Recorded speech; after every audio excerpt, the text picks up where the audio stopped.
All right, I'll start letting everyone in.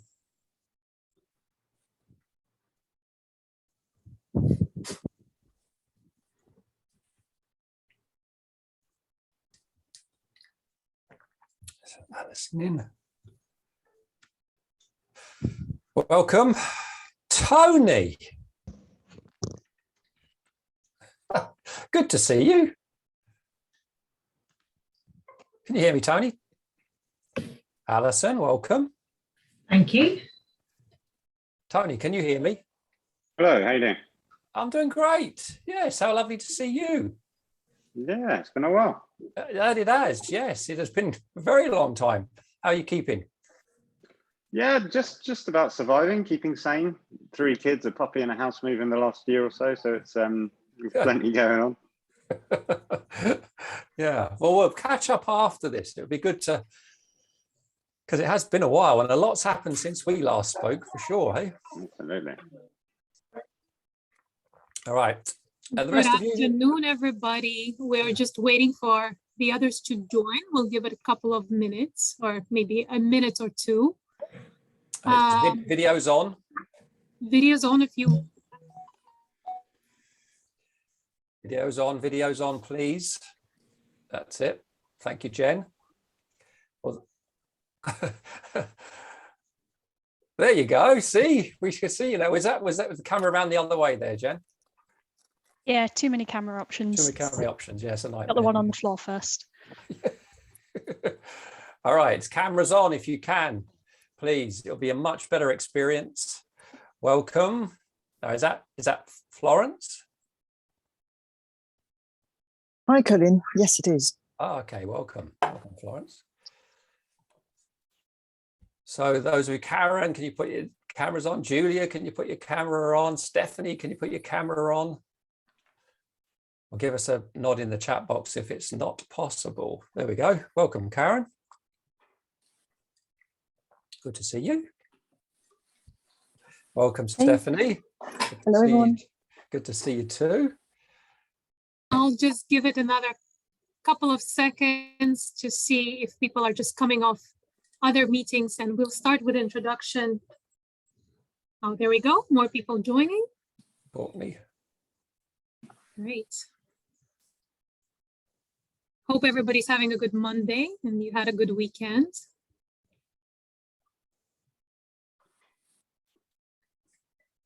Right, well, I'll kick us off, I think, already to make sure we fit everything into this hour. We were just talking and catching up with Colin that usually, you know, you think 1 hour is a long time, but the content from Colin is always fantastic. So I'm sure this hour will fly by.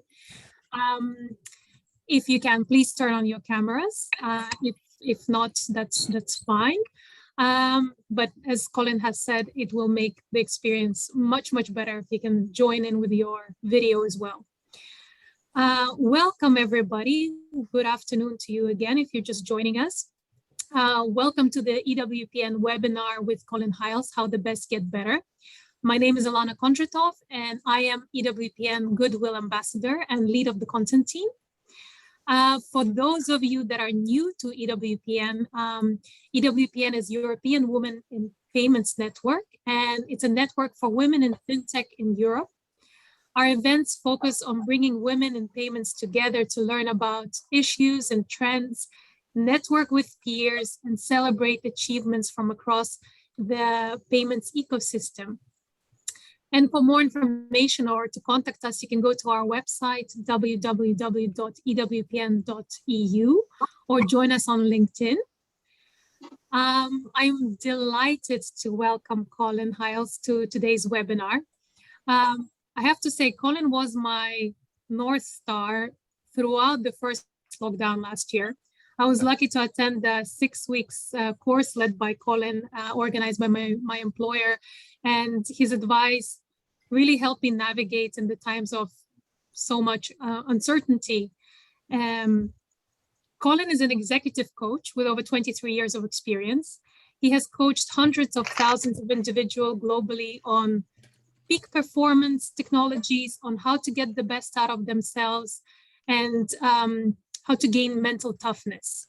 And I would highly recommend to all of you to go on Colin's website and register for his newsletters, because they're full of gems, and he constantly organizes webinars and speakers of his own. He's also a fantastic speaker if the organization is looking for one, coach and facilitator. And I have a little tip. Colin is writing a book at the moment, which will be released next year. So we're all really excited about that. Welcome, Colin. Thank you, Alana. That was such a nice introduction. I was introduced like this a little while ago. So this the leader says, right, you lot, we've got Colin with us.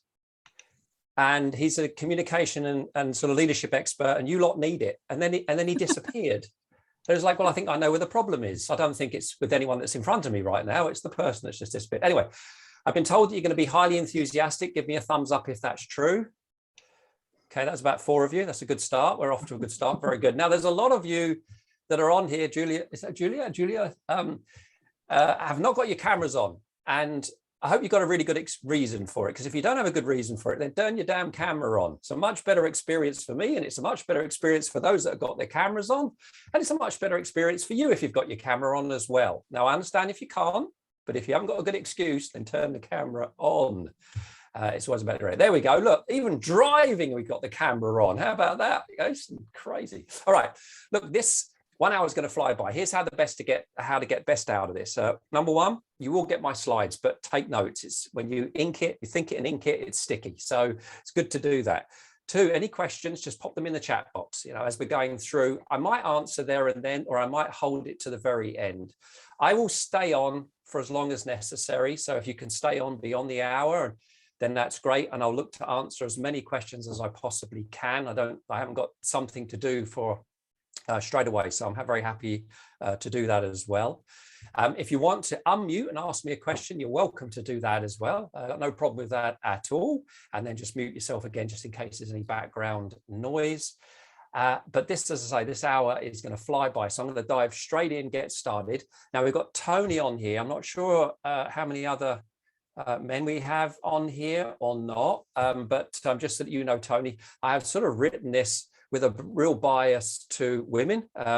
But a lot of what I share is very relevant for men. And a lot of what I do as an executive coach is use this with men as well. So I'll do my best to sort of make sure that it doesn't feel too much like it's a bit biased here, but as I said, that's how I've written it. Here we go. Let's dive in. Let's get started.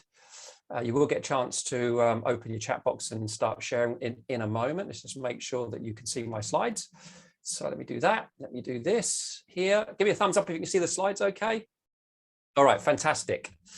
So Alana, I think someone's on the outside if you can bring them in. Now, here's first question. I'm an executive coach. Just give me in the chat box a yes or a no if you've ever worked with an executive coach before. In the chat box, yes, I have, Colin, I've worked with a coach.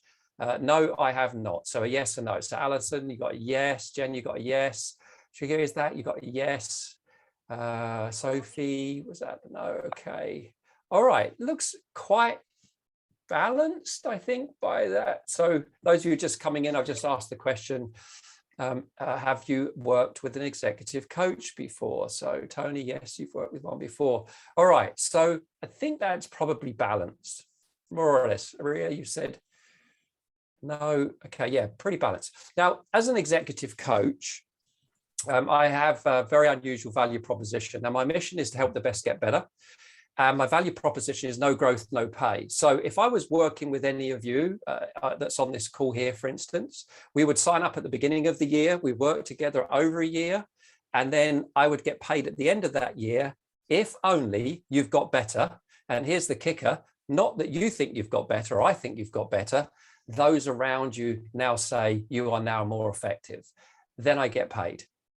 Don't know anyone else that does it, but there probably are people that do it, but I'm willing to put that much skin in the game. And the reason I'm sharing this with you is what I'm about to share with you 100% works. How do I know? Well, I'm not broke.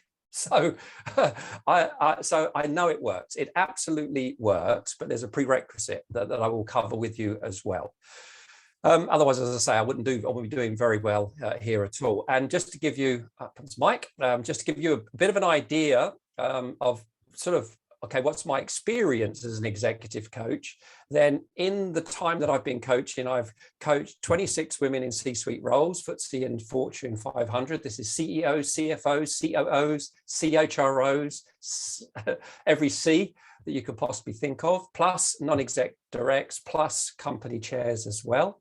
I've worked with 13 sort of women in senior roles, MDs, FDs, and VPs, and also thousands of women who have attended my leadership program. And for Tony and Mike that I know is on here, it's got to be pretty similar in terms of men that I've worked with as well in those roles. And what this means to you is that I have a very, very good idea of what it's like to be a woman in business, in the corporate world, and the challenges that you face. And also for men as well. So a lot of experience, and this is really what my promise is for you today. You're giving me your time, which I do not take lightly. I know how busy you are, so I want to make sure I deliver on it, but this is what it is, to help you take control, up-level your business acumen so that you finally get the recognition, promotion, pay, and opportunities you want. Now, in the chat box, if you like the sound of that, just give me a hell yeah, or a hell yes, and then tell me, where are you? So hell yes, London. All right, that would be me. Hell yes, London. Where are you? Tell me where you are. Let me get my chat box back open again. Here it is. So Karen, you're in London. Belfast, Alison. Boston, Cyprus. Thank you. London, Toronto. I'm hoping to get over there again next year. Toronto, Luxembourg, Malaysia, Stuttgart, Luxembourg, Frankfurt, Lisbon. Oh, Shannon, we were in Lisbon just a short while ago. Went down to Comporta. Very enjoyable. Julie, yep. Sofia, yes, of course. Amsterdam. Yeah. All right. So very good. Look at that. Isn't it amazing? Technology is incredible. Now I need to do this right before we start. This is, the disclaimer. I'm going to be generalizing, as you can see, my little sign says here, generalizations ahead. I'm going to be generalizing. If you talk about men and women, there's massive generalizations in that. Did you hear the word? Lies-ations in that, right? I'm going to be lying. It's fundamentally what's going to be happening for some of you. In other words, it won't meet your experience, your personal experience, and your experience is right, and my generalization is wrong. So, but understand that I'm going to have to generalize, plus, the experience that's on there, where you are in terms of new in your career versus late on in your career versus coming back into your career after, spending some time out for whatever reason. It's very difficult for me to be that specific, so I will generalize. And all I ask is, look, stay open to others' lived experiences, because it may not be true for you, but it may be true for someone else. What I'm going to be sharing is research-based. What I'm going to be sharing is also the experience that I've had of working with lots and lots of people and helping them. Remember, I don't get paid unless they get better. So, as I say, I've got a good idea. Now, there's lots of things that are beyond your control. There's things that are within your sphere of influence, and then there's things that are within your sort of sphere of control. So you can see here how I've laid this out. And of course, there's lots of barriers out there, and all of you that's on this call, know that. And a fair few of them you can't change in the short to medium term either, certainly not as an individual woman or as an individual man. And I'm talking about barriers such as some of these things, right, which is obviously much more women specific here. But there are some barriers that you can change starting today. And these are the ones that come from your own choices and your own behaviors, the things that are in that sphere of control and also in that sphere of influence. And that's where we're going to be focusing on this webinar. Now, here's what it's going to take: courage. Okay, courage. Now, I want to just mention a little bit about courage here. And some of you that we've worked with before, I recognize you, and it's great to see you again. We are so obsessed with confidence. I wish I was more confident. If I only had more confidence. Confidence is, what's a confidence technique, Colin? Can you give me a hack for confidence? We are obsessed with confidence, but the problem, more often than not, is not confidence, it's courage. Now, think if I was to ask you this question, what's the difference between confidence and courage? Don't need to say anything, but just think in your head, what would you say to me? If I was to say, so what's the difference between confidence and courage? In your head, you'd say what? Don't say it out loud, just what would you say? Because courage is not a feeling. Confidence is a feeling.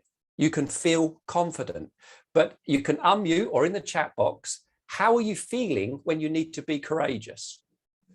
How are you feeling when you need to be courageous? Just unmute and say, or just put it in the chat box. And those of you coming in, it'd be great if you could put your cameras on, please, unless you've got a really good excuse. So what do we got, right? Worried from Karen. Yeah, I'm worried. We've got terrified from Courtney. We've got scared from Jen.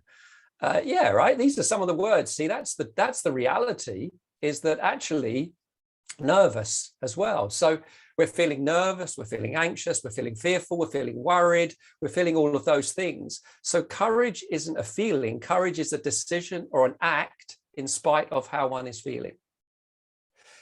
Confidence comes from competence. Courage is the doorway through to becoming more competent, i.e. the first time you do something, you get an experience, you do it again, you get another experience, you do it again, you get another experience.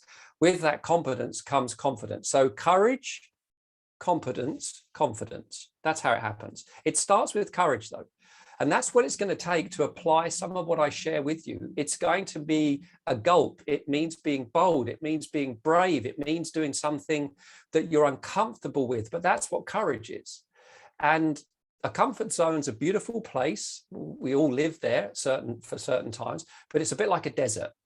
It's beautiful, but nothing grows there. We only grow when we move beyond our zone of comfort. And it's going to take courage to apply a lot of what I share with you right now, if you're truly interested in all that I've promised from the webinar here together.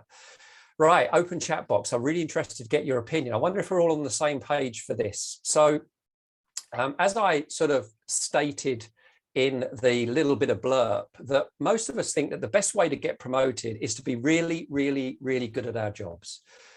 You know, be really good and your company will see it and a wildly successful career will soon follow, right? Well, no, not quite. Now, Harvey Goldman, he wrote this book in 1996. Don't recommend that you read it because what I'm about to share with it is really the nugget more than anything else, but it's Empower Yourself, the organization game revealed. And he makes a strong and compelling case for three sort of factors that are sort of part of career success. So performance is 1, image is 2, and exposure is 3. So performance is what you do day to day. Image is what other people think of you and your work. And then exposure, who knows who you are and who knows what you do. These are the 3 things that he said was essential. Now, in the chat box, here's what I'd like you to do. I'd like you to put a P and then a percentage, an I in a percentage, and an E in a percentage. Should add up to 100%. Those of you in finance, I hope you get this right. So without calculators or anything. So in the chat box, P, what percentage, I, what percentage, E, what, let's just see if we're all on the same page at least. So let's have a little look. What have we got? So you can put them all in. So Anna, you've gone P 20%. Sophie, is that, yeah, you've gone P 20% as well. Melanie, you've gone I 70%. And then Shoka, you've gone 20, 30, 50. Melanie has gone exposure 30, exposure 20. Jen, you've gone P25, I 45, and E 30.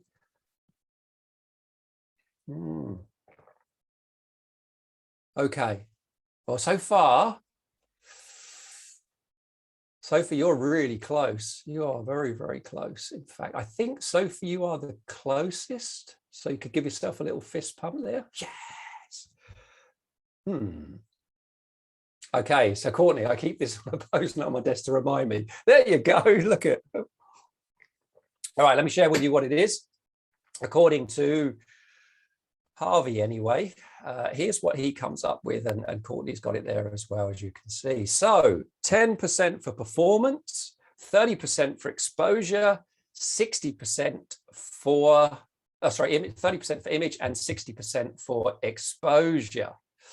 So really close for some of you, and for some of you, you're a little way off the mark. Now, look, we can debate the exact numbers for sure, but here's what's become evident through the many conversations that I've had as I've coached individuals and as they join the dots backwards, that they find that having a sponsor, someone singing their praises, is what helped with their visibility. And this is called the sponsorship effect. And they had it working in their favor. In other words, they had nailed the 60, where others might not be doing so. So I'm not necessarily agreeing that it's 10, 30, 60 myself, but I am absolutely 100% on board that exposure is definitely a very, very important part of getting career or attaining career progress, whatever that means. Now, we've got to see the full picture here. So, in every organization, there's spoken rules and there's unspoken rules that sits outside of our awareness, that can't be seen. The spoken one is the one that's officially, sort of articulated and it's shared with everyone. And then you've got the other set of rules, which are a little bit more vague and they're unwritten. And these are the unspoken rules, if you like. And I wouldn't say that it's a malicious kind of plot from senior people keeping it out of the sort of the known, if you like. But when you speak with senior people, they often know what it takes to get to where they are, and they can go, yes, absolutely, that is key. So Harvey Coleman's pie model, if you like, helps us understand what the unwritten rules are out there. And I've just laid it out slightly differently here. So performance is really the foundation of career progression, but it's only the entry level ticket. You have to nail it, no question about it. That to get promoted, you've got to be performing at a very, very high level, but it's rarely sufficient by itself. It's rarely the single driver for career success. Now, image, this is, how we are seen by others, how we are experienced by others. This is your personal brand, if you like. So we're going to talk a little bit about this, and it precedes and follows you throughout your career.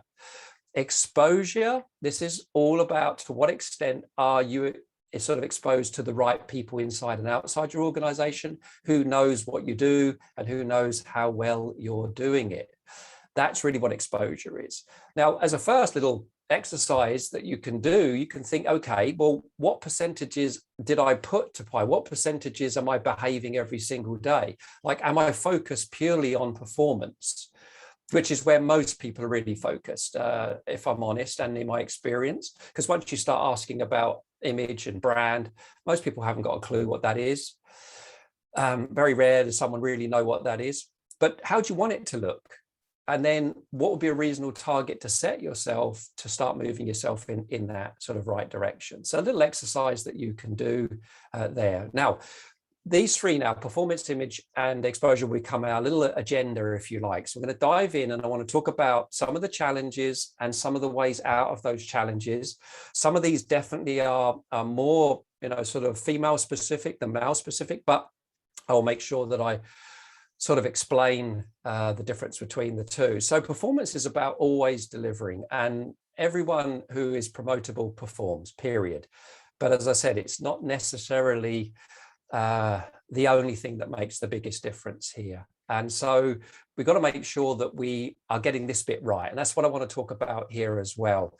But certainly I would say for many of the women that I've coached, spoke with and helped and assisted here, in order to kind of cope with the many well-documented biases that they experiences and the minorities experience as well, what they tend to do is they create this logical prescription, and it's called bulletproof competency. And unfortunately, there are some side effects to this the drug, that can be worse than the actual benefits. And that's what I want to share with you. Now, you'll get my slides, and there's clickable links like this bit here. Any research that I find that I think is worthy of just diving into, you can dive into it here. But how do men and women do competency different at work? This was a piece of research, and it revealed a very intriguing gender difference in how men and women describe their jobs when they're interviewed. Now, those that reported loving their jobs gave them a feeling of competency were almost all women. And it's really important to note here that the women in this study were not describing easy work, right? Nor was it work that didn't bring a lot of stress. They were international aid workers, they were lawyers, they were doctors, they were academics, they were senior administrators. So it wasn't like they were not being challenged. They were in fact being challenged. But what they specifically enjoyed, what they really loved about their work was not the challenge. It was that they loved the work that they did and enabled them to, really apply their competency to the job to their fullest and, create some sort of meaningful impact as a result of that. Many of the women in this little piece of research here wrote about the sense of satisfaction that come from knowing their skills were a good fit for the role. And as I say, help them make a meaningful contribution. Now, contrast that to men. Those reported gaining enjoyment from work that challenged and stretched them were mainly men. So the male respondents, on the other hand, were describing their most loved jobs, they talked about deriving pleasure from being stretched or tested in some way or overcoming, difficulty or insurmountable challenges. And when you think about organizations and when you think about senior people and you think about what they might value, and it's a generalization, remember, those that are a bit more adventurous, those that are a bit more willing to be stretched, seen as individuals that are willing to be stretched, there's a higher probability that it does their brand, a world of good. And it won't be true 100% of the time, but this is why you will often see, and this is well documented, overconfident and undercompetent men being promoted. Okay, this is one of the reasons. We've all been there. We've all seen them. I've worked with individuals and gone, I don't know how you got here, right? You definitely are overconfident, arrogant, and you're undercompetent. You're nowhere near at the level, but they still got promoted. So something interesting is going on. So here's what I want to talk about here. The unspoken danger of being known as a competent all-rounder. And this is true for men and for women. And for those of you like Tony, for instance, I know you're on here. I've covered this. I'm pretty sure you'll recognize this here. So it's what's called the inescapable competency trap. And the competency trap definitely has lots of accomplished, intelligent women fall into it while trying to build their careers, and men as well. So what is it? Well, what happens when you drop into a competency trap is that you get stuck as an indispensable expert. And even though that was never what your leadership obsessed self really wanted in the first place. 2, you end up constantly doing work that you don't love, but you're really good at, instead of doing the work that challenges you or excites you and stretches you. And then 3, you find yourself working on low-hanging fruit projects outside of your roles and responsibilities, instead of concentrating on the tough work in the area that you would like to make an impact. Now, generalization, men tend to do things that are high profile rather than the things that need doing. And as a result, it's too easy to find yourself picking up or being asked to do too many low-level tasks. And that means you don't have enough time for the high-level and impactful tasks. Now, there is a way out of this, and I want to share 2 ways out of the competency trap that I will certainly work with my clients. The first one comes from Zenga Folkman's research. And if you've not read this book, I strongly recommend you read this book here, The Extraordinary Leader. It's a very, very good book. Zenga Folkman are a data-led organization, so they're not opinion. Too many opinions out there on what makes great leadership. And one of the pieces of research that came out of that they did was that you don't need to be perfect to be extraordinary. Now, what this means is if you're trying to be good at everything, you're never going to be great at anything. And that's not your goal. Your goal is not to be rounded. It's to be spiky. And this image is just to make the point that a spiky hat versus a rounded hat. Which hat are you putting on here? You're trying to be rounded, trying to be good at everything. Or are you just trying to be absolutely outstanding at a few things? Now, those that get promoted for sure are spiky. And so you want to make sure you know what your strengths are, and then you build those strengths. But we bump into a bit of a problem here. That is performance improvement. What does it mean? It means fixing weaknesses. And when we just fix weaknesses, and that's all we do, what we do is we bring up our our shortfalls, and we don't do anything with our strengths. We don't push our strengths up. And so we become rounded. we don't become spiky. And there's no research, Sanger, Folkman, Gallup, so on, that suggests that that works, period. It doesn't work. All it does is it gets you to being good. It doesn't get you to being great.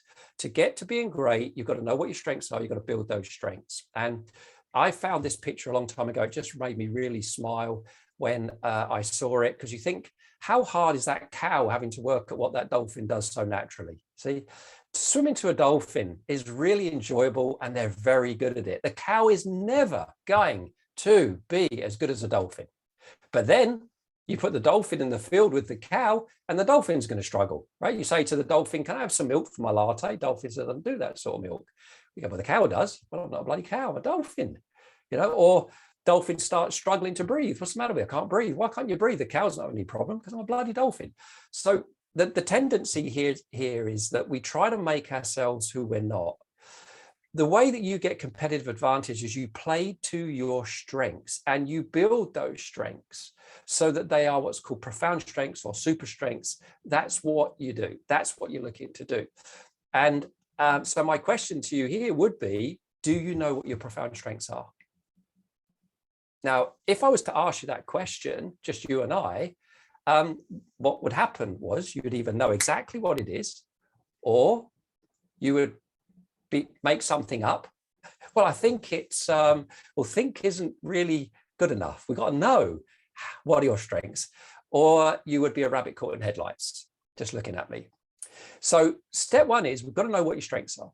What are your strengths? And then how are we going to build a plan in which to build those strengths? So with those that I work with, we build two plans. Plan number one, which is what we call a grow at plan. So we're going to grow something that's quite low, so we get it out of that red zone.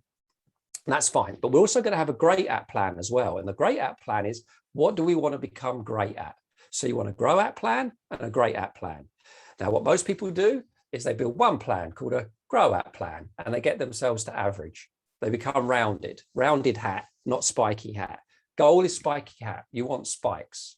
I would know very quickly whether or not you're falling foul to this. Just look at your 360 and we'd see a flat line 360. And that suggests that you've probably spent your career pulling up your weaknesses, but you've not built your strengths. And you really want to be building your strengths. This is one way out of the competency trap. Okay, so that's one way out of the competency trap. Let me just have a quick look in here, make sure. Apologies, but I have to drop off for another call. Okay, very good.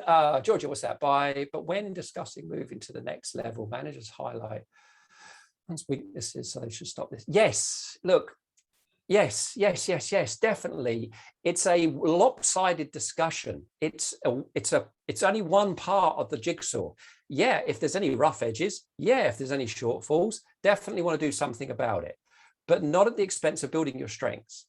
Strength building has also got to be a part of the development plan. So over the course of the year, 2 plans, grow at, great at, we work that over the year. And if at the end of the year, the feedback is that you are now better than you were when you started in both those plans, I get paid. And if you don't, I'm not. And please understand, I'm completely blind. I'm not there working with my clients. I'm not in the offices with them. And 2, it's not so much about whether they think they've got better, it's if their key stakeholders think they've got better. This is really, really what it boils down to. So it's a tough gig, but it's a fun gig for sure. So hopefully I've answered that. Corporate strategy, you never build a business strategy based on just managing weaknesses. Exactly, Courtney, thank you.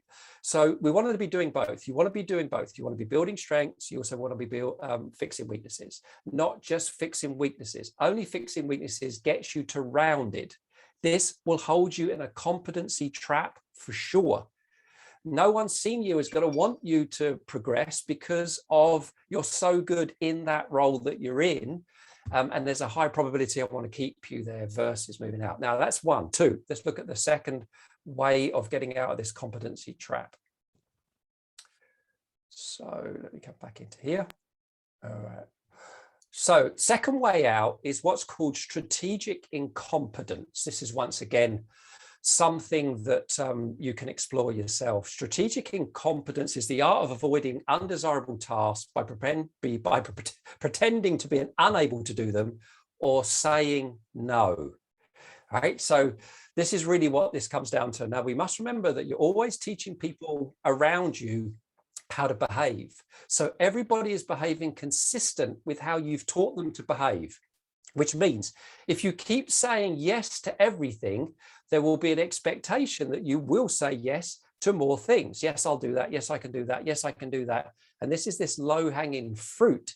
And you find that you're doing too many things, and you do those too many things mediocre rather than doing a few things extraordinarily well, which builds your brand, which we'll get into here.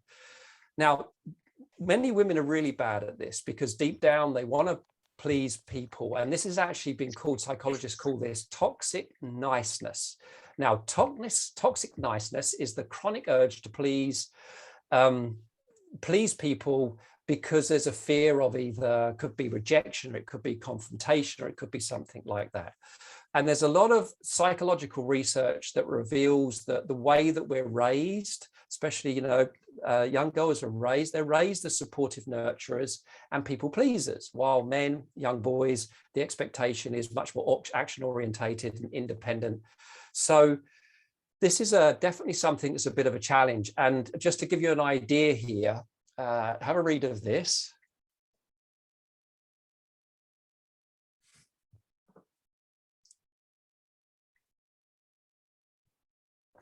Now, this was one of my clients, Rachel. And this is mainly for the the women that's on here. Ladies, if you're on here, if you could just in the chat box go yes if you just relate to what Rachel is experiencing. Just give me a yes, I do, or it could be a no. No, Colin, I don't relate to that. Remember that I am, generalizing here a little bit. So, and I know through coaching many women that Rachel's not alone, and you can see here, look, definitely yes, and it's definitely something that is a challenge, definitely here, because I'll feel guilty if I say no, and guilt's a very powerful emotion. Sometimes even feel ashamed if I say no, which is an even stronger feeling as well. But it's essential to be able to say no, and that you train your boss, you train your peers not to always expect a yes in response to every single request that they give you, because this is key to breaking out of this competency trap. So the way out, and by the way, can you see why they said this takes courage? Not confidence, this takes courage. This will be a very scary thing the first time that you say no. Now, there's ways of saying no without saying no so that you appear rude. And I would suggest you just do a Google search, all the different ways of saying no.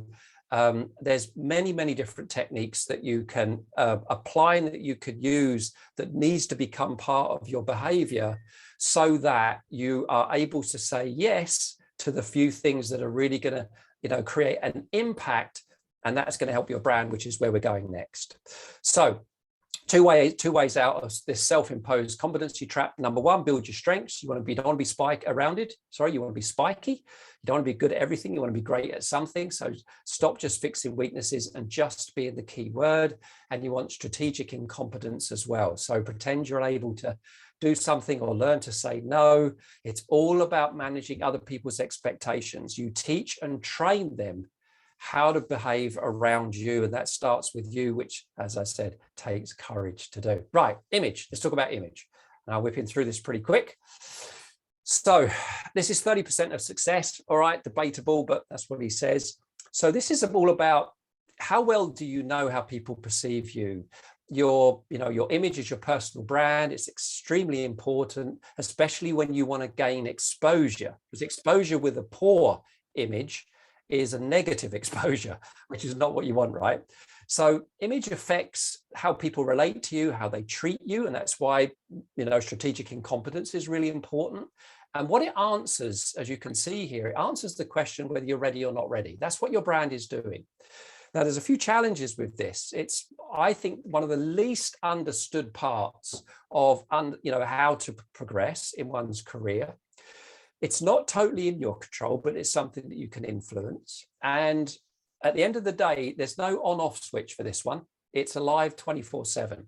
So if you and I were having a glass of wine or a beer or a cup of coffee, depending on the time of the day, and I was to ask you that question, so among your day-to-day activities, when was the last time you sat down and thought about your reputation? think of what you'd say to me. And if I say, do you know what your reputation is? Think of what you'd say to me. Now, in the chat box, finish off or put a word in there you think this could be. A personal brand is all about what? What is it all about? In the chat box, let's see what you think here. Personal brand is all about.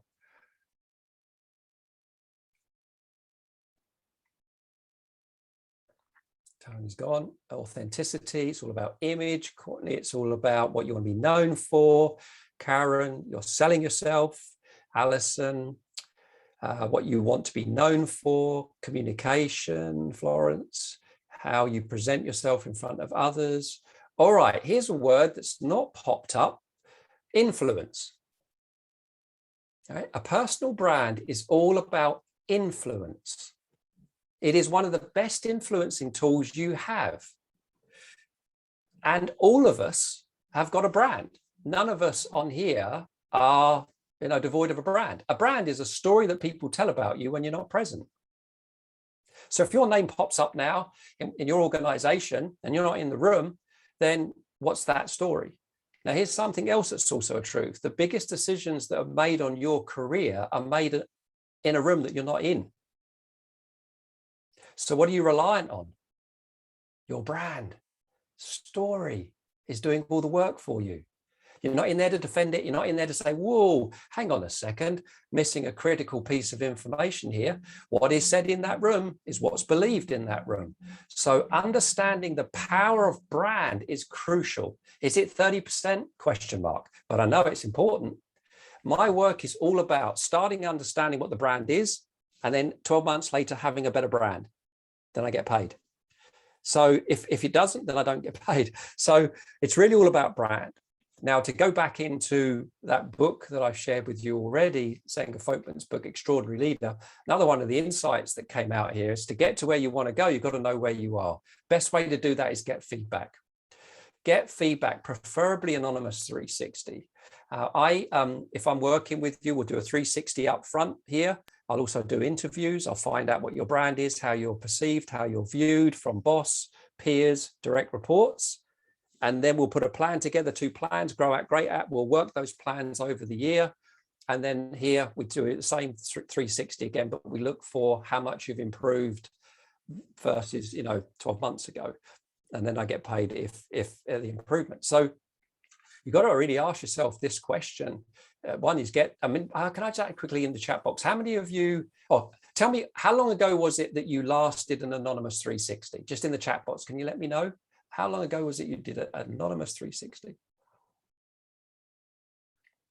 Let's have a little look. Cool, Courtney, I think I heard your neck snap there, even though you were on silent. All right, 2 years ago, 3 years ago, 6 months ago, 1 year ago, 2 years ago. Jen, never. You've never done a 360? Not an anonymous one. Okay, all right. So, but you have got 360. You've got feedback, but not a 360. Okay, great. 10 years ago. Right. Here's my first recommendation. Oh, it's not my first recommendation, is it, Colin? It's far from your first recommendation. Here's a recommendation. Don't go longer than 1 year without doing the 360. It's too risky. Organizations are so fluid, they're so dynamic that you've got to know how your brand is being perceived. New people come in, bosses go. You've got to know, look, I'm going to presuppose that you all have insurance for your car. This is insurance for your career. If you have to spend the money yourself, it's $100 to $200 euros. It's not a lot. Now, maybe you can get the funding from the organizations that you're in, but if you can't, doesn't matter. Take responsibility, know how you're being perceived, because it can change. I've seen it change, and it can change very quickly and sometimes not in your favor. So it's good to just know once a year. Most of my clients will do it like on a January, then they got their plan for the year. Then as January comes around, they'll do it again, get their plan for the year. It's a quick little check-in. How am I landing across my key raters, right? So that's a recommendation here. And then the question to ask ourselves here then is, well, all right, we know what your brand is right now, but what do you want it to be? And like brand managers everywhere. As I said, you can't control what people think, but you can influence it. And your image is always presenting itself. So how do you want to be seen? So in the chat box, just give me a trait that you would love for other people to have attached to your name. He, she is what? What would be a sort of a trait or a quality or a competency that you would like attached? Maybe it's professional or dependable, likes to be stretched, socially and politically astute, understands the culture of the company. In the chat box, give me something, if you will, please. Voices his or her opinion, being valued, reliable, Julie. Delivers, Georgia. Always delivers. Yep. So, these are really good brands. Now, just to share with you a quick story here. So Julie Brown. So I've worked with Julie before. She's now the CFO and CEO of Burberry. She was on an interview a little while ago, and all I've done is I've just taken what she said in that interview. So you can click on the link to hear the interview if you want to, but have a read.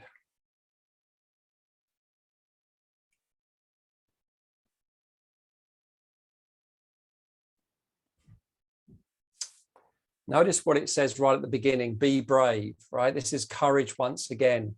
It's very important. But you can see here that she's taken a risk, she's taken a gamble, she's sort of done something that's not typical here. But I want you to think about how that might have been perceived by senior individuals in the organization.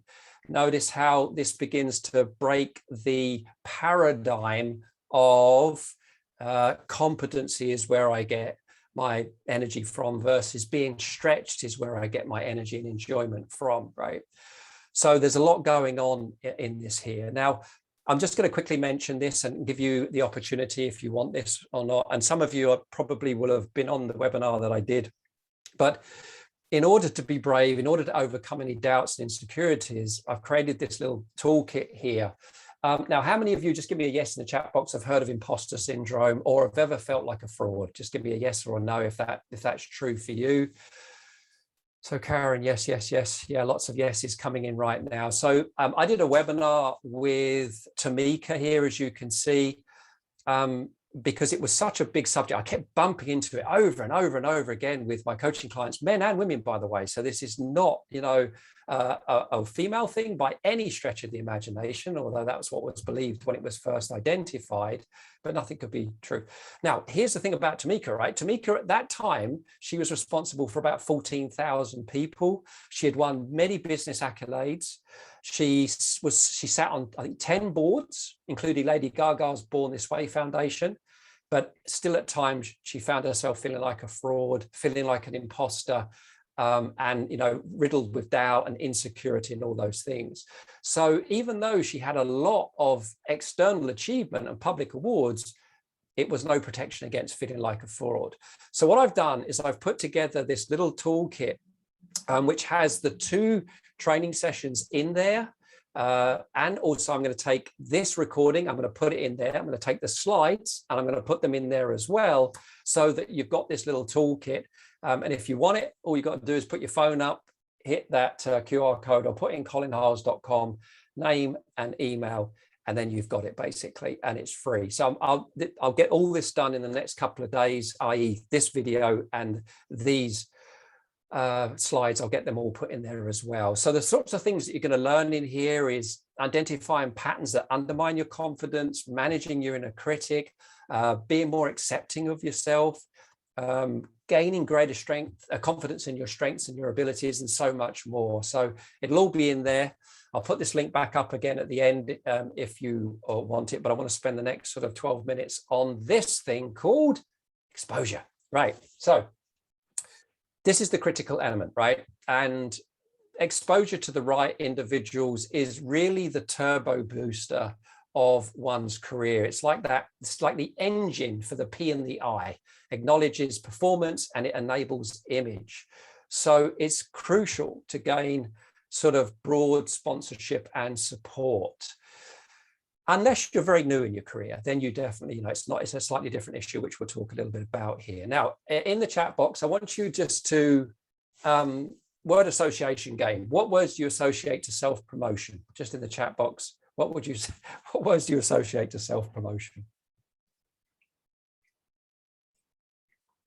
Wow, look at that. Look, so Jen's arrogance. Sugar, you've got arrogant. Karen, you've got advertise. Courtney, we've gone fake. Julie, we've gone pushy. Alana, we've gone confidence.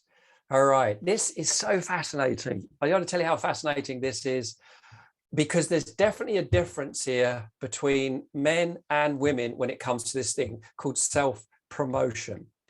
The challenge here is necessary, Melanie. Yep, absolutely necessary. Some people are very uncomfortable with moderate to high exposure. There can be obviously cultural and gender barriers, which I'm talking about here. But there is this profound and nearly universal distaste amongst highly educated and capable professional women for the notion of self-promotion. I mean, it's absolutely striking. And getting over this is one of the biggest obstacles for some to career progression. And there are ways of doing it in an authentic way rather than the sleazy kind of sucking up kind of way that you might have seen other people do going forward. I want to share with you a couple here. Now, backlash effect. So Connie here did some great research to show that there is a backlash effect if you get this wrong. What she's talking about here is that, women that demonstrate too strong or too assertive behavior can be penalized in a variety of ways, not least being labeled unlikable, whereas men are not subjected to the same constraints because of this, different expectation that's on their behavior.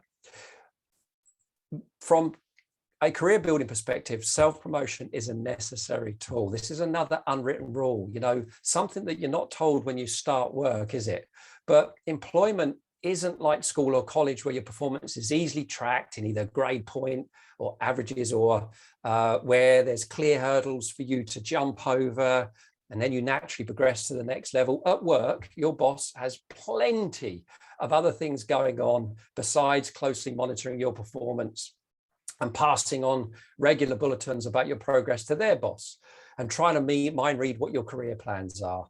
So this is really about responsibility, and it's your responsibility to make sure that your successes are known, your aspirations are shared, and that your name becomes familiar for good reasons, not for bad reasons, with those that have the power to hand out opportunities and promotions and pay and so on and so forth. So this is really your responsibility. Now, in the chat box, let's talk about network on a scale of 1 to 5 now, because exposure to get exposure, networking is a fantastic way of doing it, both inside and outside your organization. And ladies specifically, you can be sure that men do not feel guilty about taking some time out to have a coffee, build a new contact and share information, sometimes while you're sweating at your desk, trying to perfect the details of a report or something. How important, scale of 1 to 5, please, in the chat box, is having a good network to your ability to accomplish your career goals. So Melon, you're in first. We've got a 5. Shiggy gone 5. Jen's got a 5. Sophie's got a 5. All right. So most of you are saying it's damn important, right? Okay, great. Second question. Second question is, how would you rate the quality of your current network? 1 to 5. 1 to 5. What have we got now? So we've got some slightly different numbers, right? So as we can see, slightly different numbers. And this is very typical, so don't feel too concerned about it. Now I'm going to show you. I was asked once, Colin, describe an organization, and I'm a simpleton. I'm going to describe your organization. Okay, pen, paper, here's your organization.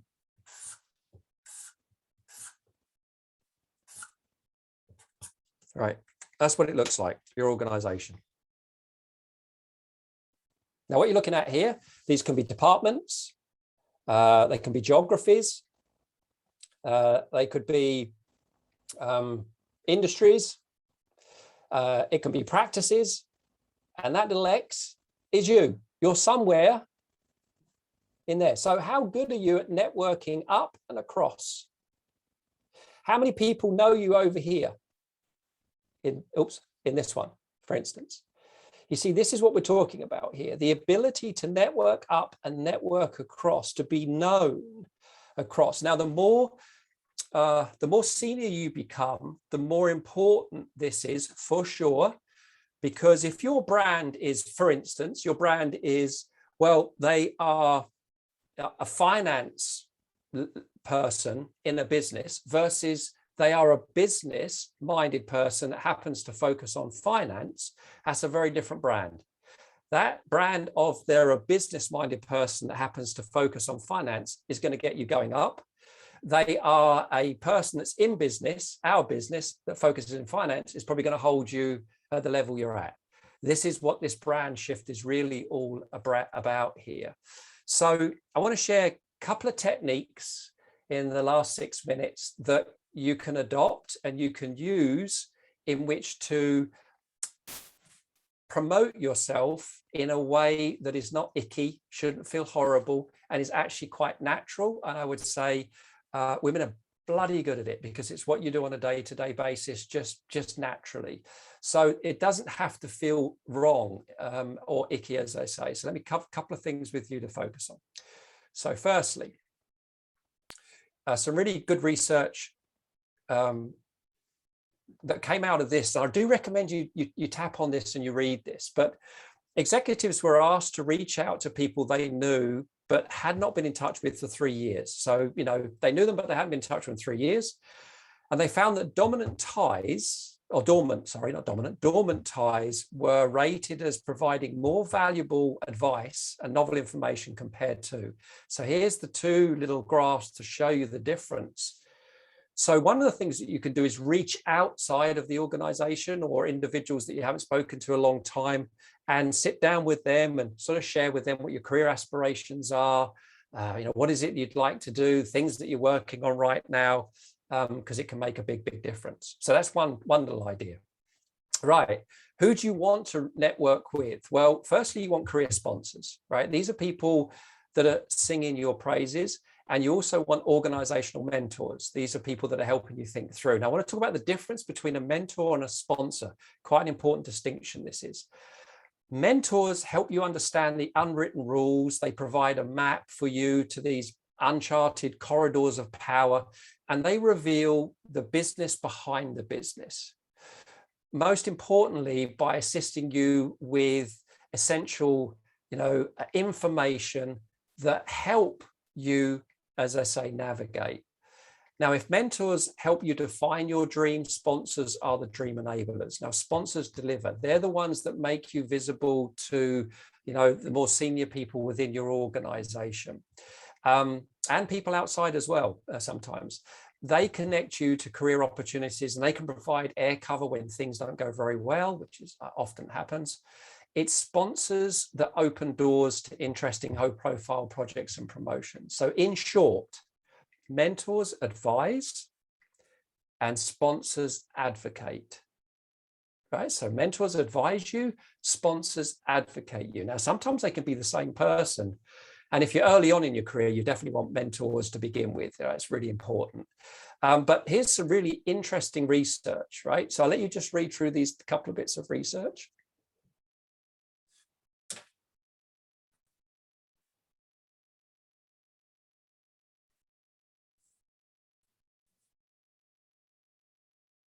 So you can click on those links if you're interested in reading a little bit more about it. The Catalyst one is a really fascinating one, by the way. It's a very, very big study. But the findings indicate that having more mentorship did not lead to advancement, but having a senior mentor in a position to provide sponsorship did. So very, very important. Sorry to put these in here. And I've put some resources here for you if you're interested. That book at the bottom there, Forget a Mentor, Find a Sponsor, by Sylvia Ann Hewitt. Great book. Very, very good book. Definitely worth getting that book from Amazon, having a little read of that. But there's a few things in there that are really good. And then the last one we want are corporate connectors. Now, I've been rushing because I want to get this little video in just to finish us off here to get through this. But corporate connectors, they're the ones that have large, diverse, and a network that's willing to introduce you. So you want to look also for role models. You want to pay attention to women that break the norms, that navigate, that rise, and you want to find out what they do and emulate their behaviors. And I don't know if you saw this. So this was, I'm going to show you the video. I've edited it, so it's only short, just over a minute. But this is Issa Rae's unapologetic acceptance speech at the 2019 Women in Film Gala. Now, she's the Insecure creator, and also she, as an actress as well. But she took her inspiration from hip hop idols, and she bucked the social convention of women being humble. It's bloody hilarious. I recommend that you watch the whole one. It's about 3.5 minutes long in its totality. But let's finish this here with Issa. So let's put this on. As women, we tend to downplay ourselves. We tend to dim our light. And we're kind of conditioned socially to be humble. And I grew up in the age of hip hop. I grew up being a huge hip hop fan, and none of my favorite artists are humble. They don't even know what that means. So in writing my speech, I decided to embrace this moment in honor of them. In writing this, a lot of it was just about saying the opposite of what I would normally say, so keep that in mind too. Emerging Entrepreneur Award, duh, bitches. I'm the first, so you future hoes need to bow down unless you're ready to catch my fade with your weak asses. I'm closing all doors behind me, so if you didn't make it in, oops, you're bad. Figure it out.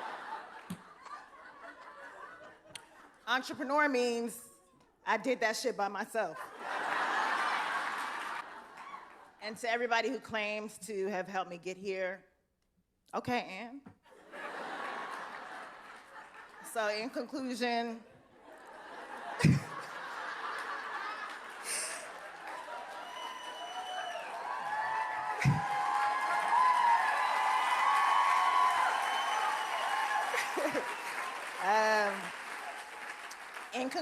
entrepreneur till I die, I deserve this, bye.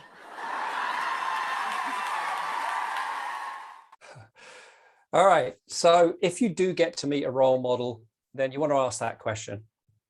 What do you wish you'd have known sooner? You'll often get some really great information. And the last little nugget I want to give you here is that when you meet a stakeholder, a key stakeholder, and they ask, how are you? Instead of just saying good, use the precious 30 seconds to give an update on your work. Like, I'm good, thanks, but we've just secured the budget to roll out the next phase of our ad campaign. I'm great, thanks, but we've just achieved the project number 2. Use it as an opportunity to promote what you've been doing. Subtle, but it absolutely works. Now, I'm right the way on my time. So there's really the agenda. Be careful not to fall into the competency trap for performance. Build your strengths, use strategic incompetence.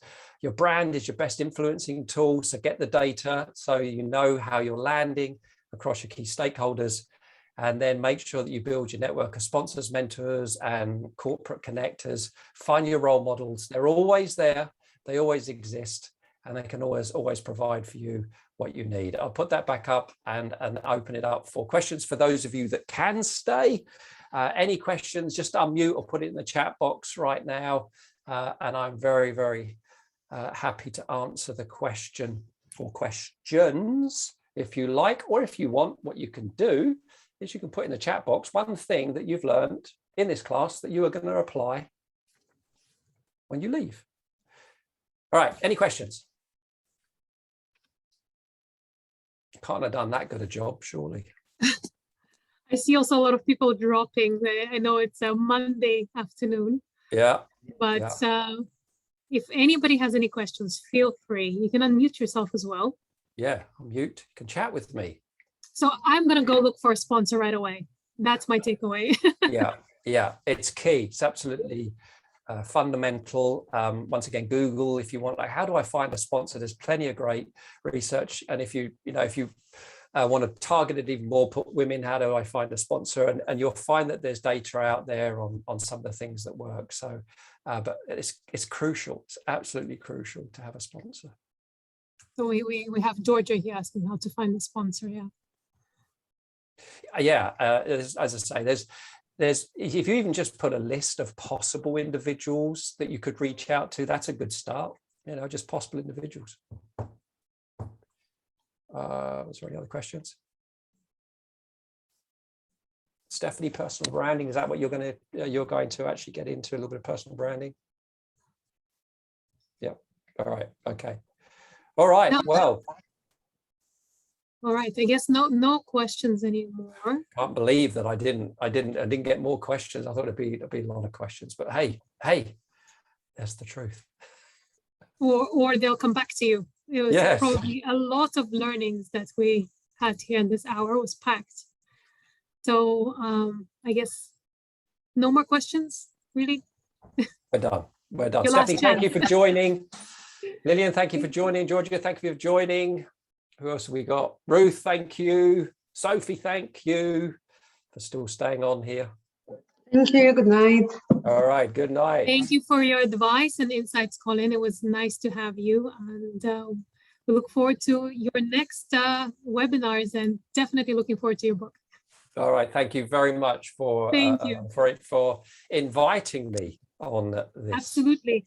Yeah. Just to follow up, so you will send the link so that I can share it as well? Yep, we'll do. Yeah. Absolutely. Okay. Yep, I'll send that. Because I know some people have signed up and they expressly said that they won't be able to join. Bye, Lillian. Thank you. Bye, Good night. Bye-bye. Thank you. Bye. Bye. Lillian is in Malaysia. It's really late there. Yeah. Yeah.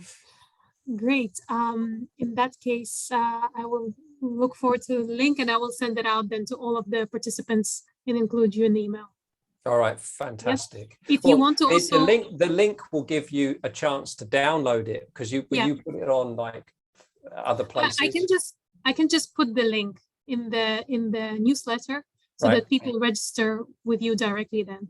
Okay. Okay. Yeah. And Yeah. if you want me to include anything else, any upcoming information of your webinars or session, I'm happy to do so too. All right. Thank you. Yeah. Well, I'll let you get back to your conference as well. Thank you. Thank you very much. All Pleasure right. to speak to you. Thank you. Bye. Bye.